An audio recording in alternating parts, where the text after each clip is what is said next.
Knuckles Comic Issue 14. We start out with seeing a bee king saying that his son's big day is finally here and he should try something on to see if it fits.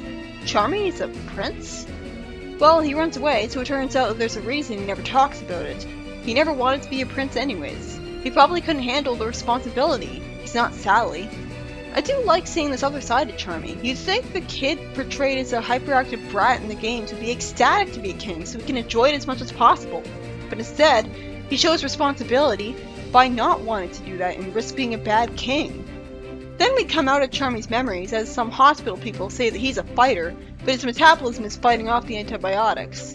The doctor, with the rest of the chaotics in the hospital, says that he'll have to resort to an immediate, complete transfusion. Julie lampshades a plot hole by saying to the constable, "Wasn't there anyone else affected by the food?" Yeah! Do you think that circus would have been shut down by now? The constable says that they picked up a couple of folks they thought had been affected, but then they're okay after they spent the night sleeping it off. So why were they given way lower dosages, while the completely unthreatening Mellow was killed off? Did they mistake him for Charmy? Were they aiming for the chaotics? Although again, different people get affected by what they ingest differently, so I guess it does make sense that it would only really affect some people. The constable then tells Julie, still not being rudely suspicious of her, which I like, that none of those particular victims could remember eating anything that would produce such effects, despite being tested and showing the poison in their symptoms. As Julie and the constable leave in his police car, Ebony tells Renfield the obvious, that the special sauce on his chili dogs is killing off the market because he's using too much of it. Really? Too much? That's the explanation? What kind of chili dog sauce would be lethal if too much of it was used? Renfield says that he thinks most of his customers are fine aside from one incident, and that his customers want extra sauce. After he has the guts to have his bodyguard threaten Blackjack and tells them all to take a hike, which I wasn't expecting of him, Ebony demands the rat to do what he says. He'll ship him the sauce, and he'll only put a little on. So Ebony's the good guy? That'd be interesting. Meanwhile, we go back into Charmy's memories, even though I thought there was nothing left to tell. I do like how they care enough to give him, of all people, a backstory. He keeps flying away despite a girl trying to talk to him, and gets bumped into by someone. Charmy complains, "Nobody asked me if this is what I want. I just expected to go along." Again, it really says something about the quality of the writing that I'm actually feeling sorry for Charmy. That is impressive.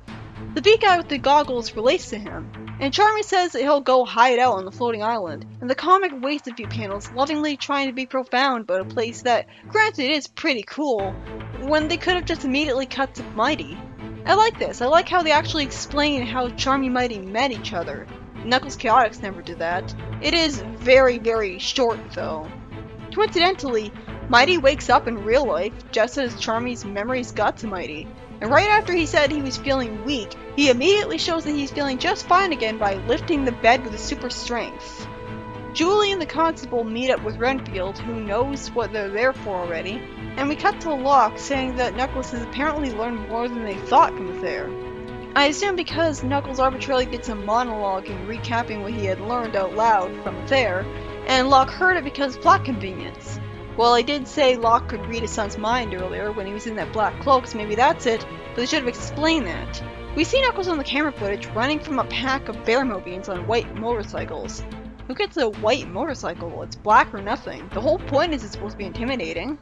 Locke and his father say that Knuckles is just operating on instinct and needs guidance to be able to wield his abilities properly, with Locke's father comparing him to a bull in a china store. Locke says that Archimedes can show him how, even though he hasn't really told him everything yet. So how can he show him how? I like Locke's father's snarky line, being the audience surrogate once again. I believe a better candidate can be found in your bathroom mirror, Locke. Then another source of comedy happens as Vector wakes up asking for something to eat, and the nurse runs out of the room, saying, "That's it! Last one picks me up, this one wants to put the bite on me! Doctor!" That put a smile on my face. It was just about enough to offset the fact that Charmy was having convulsions and was going to be given a syringe. They take it as seriously as they should at first, And now that it's not really a problem anymore, that it's obvious that everything's gonna be okay, they downplay the seriousness by having comedy. That's how you do it, Unleashed. If you're gonna water down the serious situation with comedy, it's all about the timing. After, not right away. Meanwhile, we fortunately get to see Harry the cab driver again. And he has a fun, snarky remark to the Dingo General's stupid question about whether he's still taking passengers. Why did he even ask that? So naturally he goes, "I was the last time I checked, bub." Again, that put a smile on my face. Then the Dingo General comes into the cab telling him he's the general, and he should show more respect to someone he had no way of knowing was the general. The Dingo leader says that he's adapting too well to the status quo, and he can't have his troops getting too happy with living with the echidnas. The Dingo leader shows he still hasn't gotten over his racism, saying to either go along with the program or else it's his funeral. What's he threatening him with? What did he do wrong? I hope nothing bad happens to him. Harry just said that he's doing what he's told, though I wonder what the Dingo leader had to gain in making him a cab driver. So why is he now getting in trouble for it? I like Harry's deadpan response when his boss leaves. I can see he needs more fiber in his diet.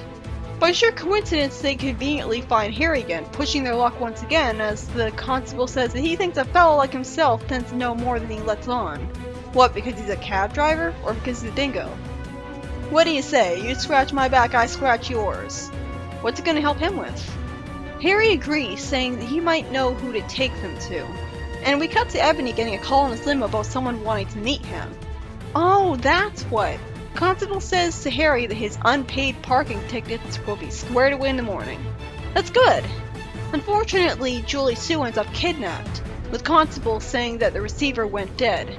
And the story ends with her getting thrown off a building by Blackjack, as the text blurb at the top of the page says that Julie can get herself out of a tough situation, all for the sake of tragic irony.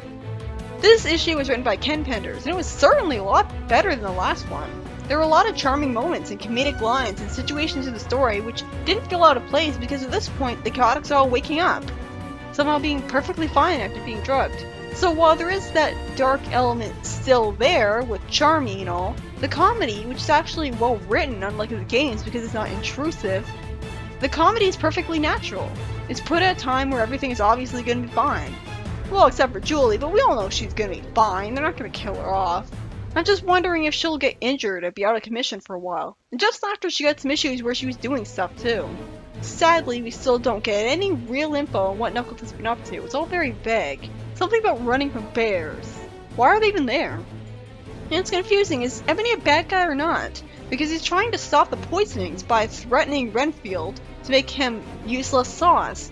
But he also is a shady guy who threw Julie off a building. Needless to say, there's still things that aren't resolved yet, and something tells me that this has to do with more than just using too much of a sauce. After all, who puts lemon stuff in chili dogs? But yeah, this was actually pretty good. And I'm really glad Harry was used again as a check of his gun. And that Charmy actually got a backstory. They didn't have to do that.